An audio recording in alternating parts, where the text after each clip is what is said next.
Hey y'all, my daughter's been asking me for a few weeks to make her some tomato soup, so that's what we're going to do today. I started by cleaning them up. I took the vines off, then I washed them, then I cut them all up. Once I cut all those up, then I moved on to my red bell pepper. Voila, that's done. Then next I cut up one sweet onion.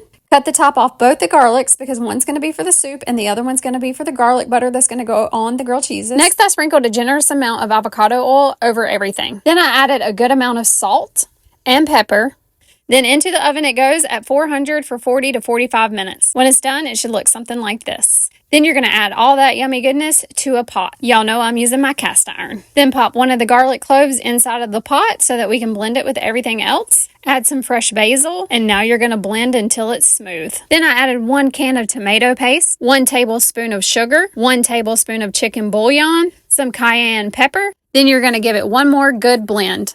Then, of course, you got to give it a taste test to make sure you didn't miss anything. Then put that back on the stove to warm up, and while you're doing that, let's make our grilled cheeses. First, I started by making the garlic butter, so I took the cloves and I put them in some softened butter, and I just mashed that together. Then I added in some of that fresh basil, and it should look something like this. Now spread a good bit of that on your bread. Don't be stingy. I added sharp cheddar cheese that I shredded up. I toasted it in my cast iron pan, and this is what it looked like when it was done. Also, this is the bread that I made a few days ago with my freshly milled flour. If you want that recipe, just go back a few days and it's already posted. Now let's plate it up. I added a little bit of heavy whipping cream to my bowl, some fresh basil, pop that grilled cheese on the side, and there you are. Make sure you scrape up every little bit with that grilled cheese.